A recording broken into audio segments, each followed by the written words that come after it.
case, David, if you could just introduce yourself and say that you work with Belong To. So my name is David Carroll and I'm the director of Belong To Youth Services, and Belong To is the national LGBT, that's lesbian, gay, bisexual and transgender youth organisation. And David, when and why was Belong To founded? Belong To was founded in 2003, so we're still a fairly young organisation, which is apt for an organisation that works with young people. And I suppose Belong To, first and foremost, came about really to change what was perceived as a real lack of any kind of safe spaces where LGBT young people in Ireland could gather.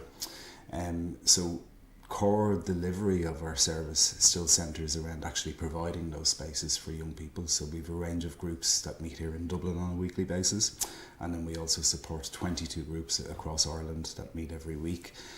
And also, as from 2003 onwards, very quickly after establishment, we began to realise that there were a number of significant presenting issues that all too many of the young people who were attending our service were affected by.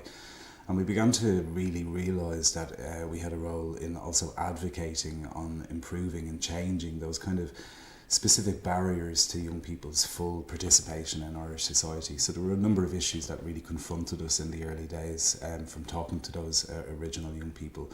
The prevalence of homophobic and transphobic bullying, experiences of isolation, difficulties around coming out, mental health difficulties.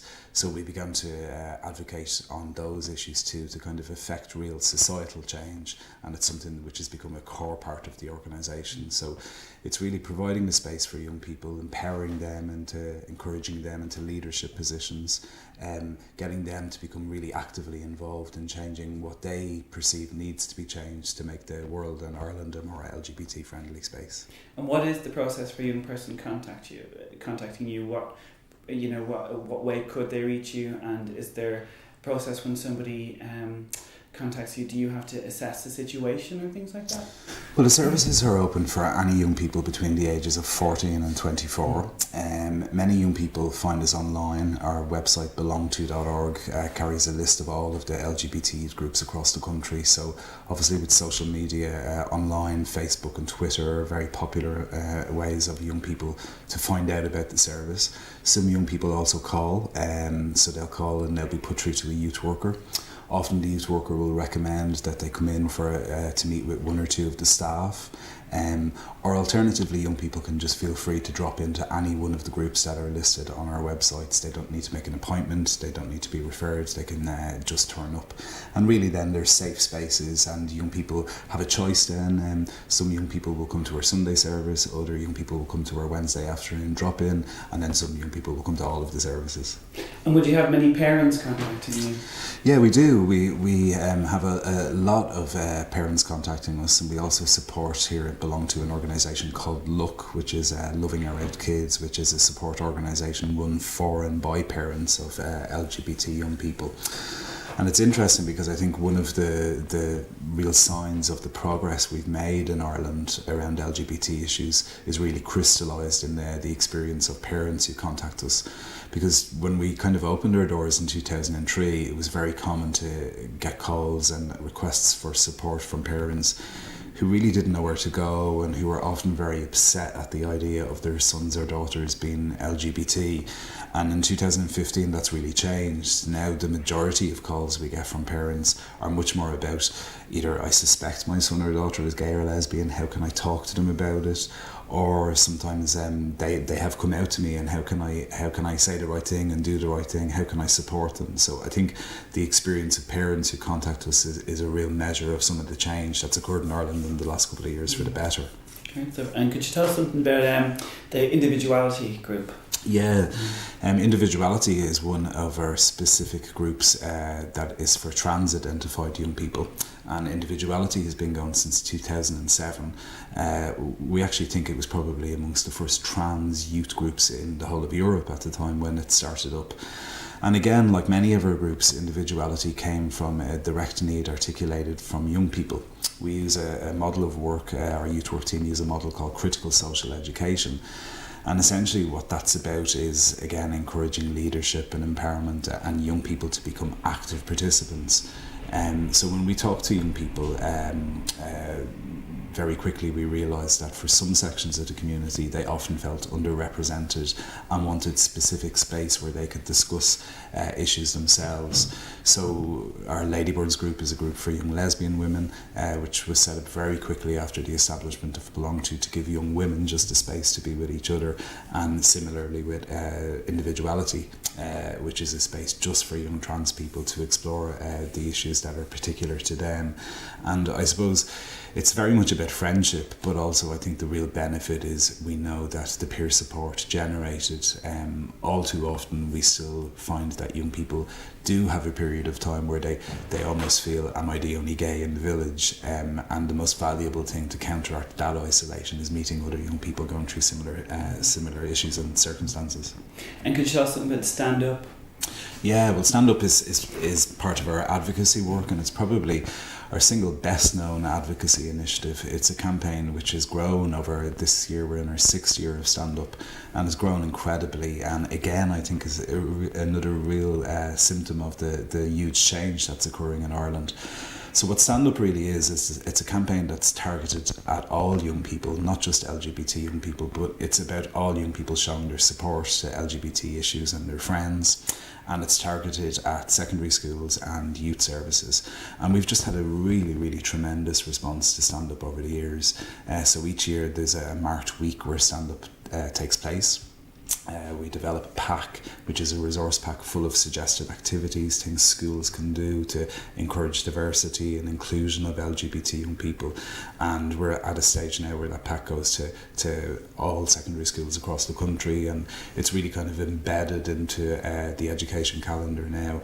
And again, our work with young people would say, and research would show that isolation and problems like homophobic bullying, they can occur on the street, they can occur in the home, but most commonly young people really feel it affects them in the school system. So Stand Up is a great antidote to that. And also I think it's a very positive campaign because it really encourages that responsibility to be shared amongst all young people. And we generally find that the vast majority of young people in Ireland are very supportive of LGBT issues and LGBT friends, and indeed LGBT equality, as the referendum showed us earlier this year, I think. Have you, being on the front line, have you noticed the slow change in attitudes? Has it been visible, or has it been just something that naturally occurred?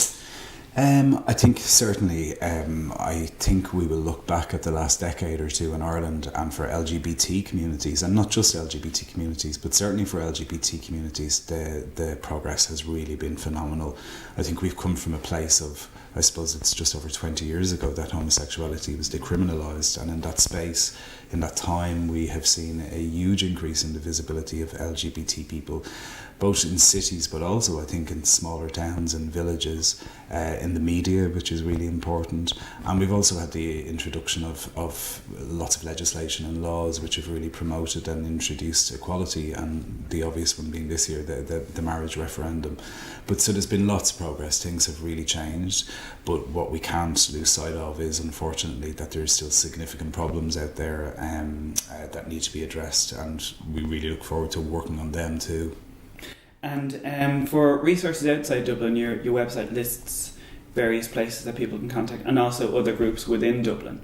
Absolutely, yeah. Like there's there's a really good array of support services for LGBT people out there. I suppose what we would find the particular value of Belong to is that we know, for example, research in Ireland tells us that the most common age in which a young person self-identifies as LGBT is 12. The most common age in which they begin the process of coming out is 17. So I think our services reach out to young people at a really pivotal time when they can be feeling isolated about who they are, and may also be unfortunately vulnerable to homophobic or transphobic bullying. So being able to offer that kind of important support at a stage where young people, often young people have enough to contend with, it would just be young, and the pressures associated with that. So we're really fortunate that we're in a position to offer them support specifically around LGBT issues. And is there a worry now because of the referendum that people might, take their foot off the gas a little bit?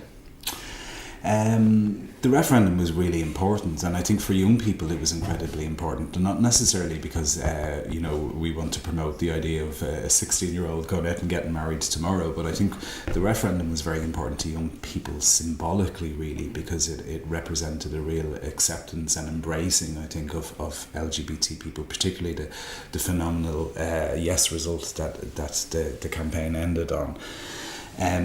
I think there's probably a concern that we can't let go of the fact that there are really still significant issues of marginalisation. We know that despite great progress with things like Stand Up, the National Action Plan on Bullying, which explicitly lays responsibility at the door of schools to address homophobic and transphobic bullying, we know that those issues are still all too prevalent, and they're not going to go away overnight. It's going to take time.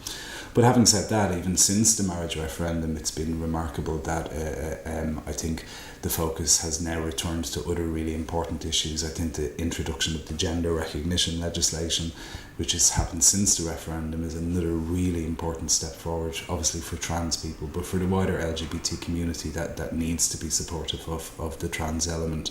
It's another milestone. There's still work to do here at Belong To. We would have concerns that the gender recognition legislation, it offers a pathway for 16 to 18-year-olds, but we feel that pathway is quite onerous, and also we would find here are the calls and requests for support we get from trans young people and their parents are both increasing, and also the age in which young people identify as trans seems to be decreasing too and becoming younger and younger, so there's a whole new set of challenges there. As I say, but still particular issues around isolation, bullying, and again, I suppose having won and having been active in Belong To, yes, the young people, I think, feel a real hunger now, and the referendum result has given them a real motivation to continue working on the issues that they think need changing in Ireland, and that's brilliant. Brilliant, thank you very much.